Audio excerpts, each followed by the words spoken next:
Saint-Valahougue est un des grands ports de pêche et de plaisance de la Manche et également une station balnéaire agréable grâce à un climat doux. C'est au petit large de ce port que se trouve l'île de Tatiou.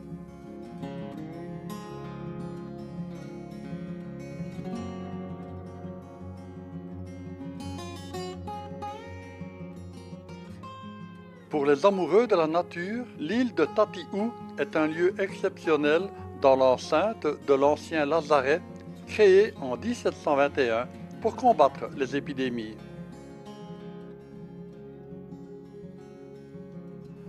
Trois jardins font parler la végétation endémique ou exotique dans des mises en scène différentes. Nous suivons une guide de l'île pour en apprendre davantage.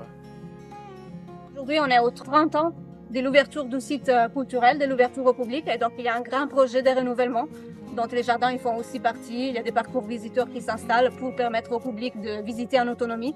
Et cette partie du jardin aussi va être remise en travaux, un peu plutôt dans l'esprit d'aujourd'hui. Et dans l'idée d'en faire une gestion plus facile aussi, mais aussi d'amener de l'intérêt. Parce qu'au fur et à mesure, des choses ont disparu. Il y avait plusieurs bâtiments, il y avait des sortes de petits préfabriqués pour créer les musées, pour créer les bureaux, etc. Ils ont fait énormément de travaux sur les bâtiments, il y a des choses qui ont été détruites, etc. Et donc ils avaient besoin de gérer les déchets, les gravats de ces grands chantiers et ils ont décidé de les réemployer ici dans les jardins en créant ces volumes de terre qui fait complètement le tour et du coup en installant par exemple un paysage dunaire plutôt qu'un paysage des Landes, etc. Mais en tout cas, c'est déjà bien d'avoir du volume parce que comme on a dit, sinon on est sur un site complètement enfermé dans les murs. Et alors ici, c'était l'idée de recréer vraiment les paysages du littoral.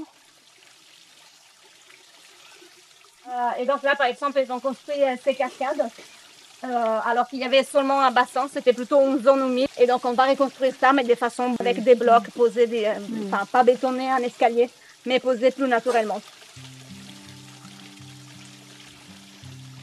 On laisse quand même pas mal de choses dessécher. Alors les cardons, mais aussi pas mal de quarts d'air, parce que effectivement c'est le moment où il y a plein d'oiseaux qui viennent pour se nourrir spécialement de ça. Donc les chardonnerets en particulier, ils affectionnent les quarts d'air. Donc si on veut qu'ils se posent pour qu'on les prenne en photo, pour qu'on les observe, on laisse quand même aussi les couverts. Mais déjà, ils ont pas mal de gîtes et on leur laisse au maximum ce qu'il faut pour manger. Ici aussi, on va faire un peu une sélection de ces arbres et ici, il y aura toute une plantation plutôt en plaine, une sorte de garrigue, voire une lande fleurie plutôt d'espèces du bassin méditerranéen. On n'est pas un jardin historique et on n'est pas non plus un jardin botanique, donc il n'y a pas de rigueur dans les choix des plantations ni dans l'étiquetage qui n'existe désormais pratiquement plus. Vous l'avez bien compris que le Nord Cotentin, c'est une région avec un climat particulièrement favorable. Donc, c'est un climat océanique, donc ça permet l'acclimatation quand même de pas mal de plantes de l'hémisphère austral. Mais ici, on a un peu une rareté dans la région. Donc, chaque fois qu'il y a des gens des spécialistes, des jardiniers de la région qui viennent, ils viennent voir cette plante-là. Et je ne sais pas si quelqu'un a voyagé au Maroc. C'est la plante qui donne le nom au jardin marocain. Est-ce que quelqu'un les reconnaît? Même si normalement on les voit pas trop avec les feuilles, parce qu'elles sont broutées par des chèvres qui montent dans les branches. C'est un arganier. Les arganiers, ils poussent pratiquement exclusivement dans la région d'Agadir au Maroc, de ce qu'ils m'ont dit.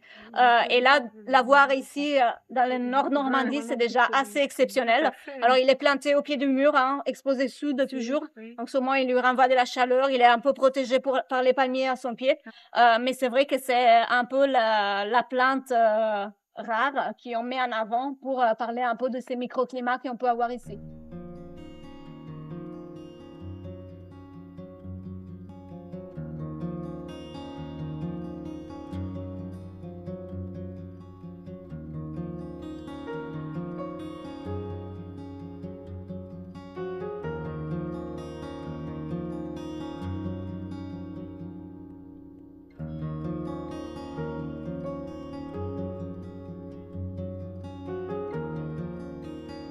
Donc là, par exemple, bon, c'est un palmier très très classique, hein, les phénix des Canaries, donc les grains dattiers des Canaries, qui ici dans la région poussent très très bien. Il y a des sujets bien plus importants de ça, de notre. Mais par exemple, on a eu la visite des Fous des Palmiers, qui c'est une association nationale française des passionnés des palmiers, qui c'est un très très beau sujet. Et eux, ils considèrent que c'est pas l'effet qui monte très haut, mais l'effet que les stipes grandissent en largeur qui fait que c'est intéressant.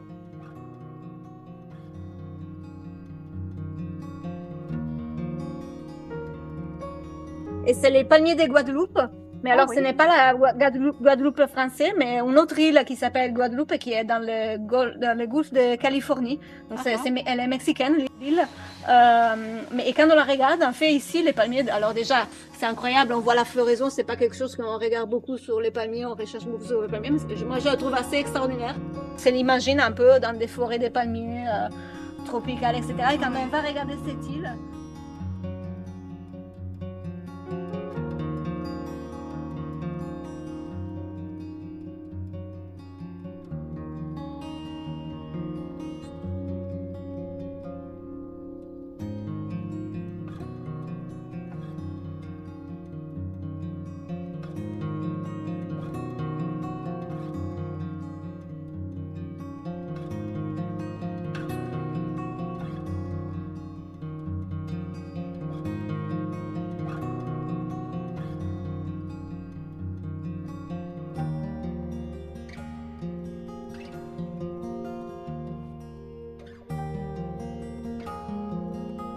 Comme Saint-Va, Tatiou fut fortifié au XVIIe siècle par Vauban dans l'ancien fort du même nom.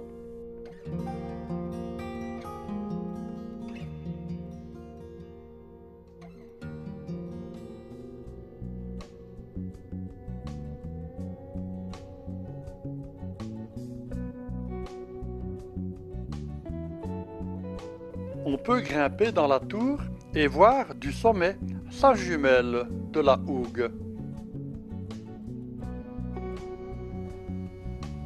Les poudrières de la fin du XIXe siècle, restaurées, accueillent des expositions temporaires.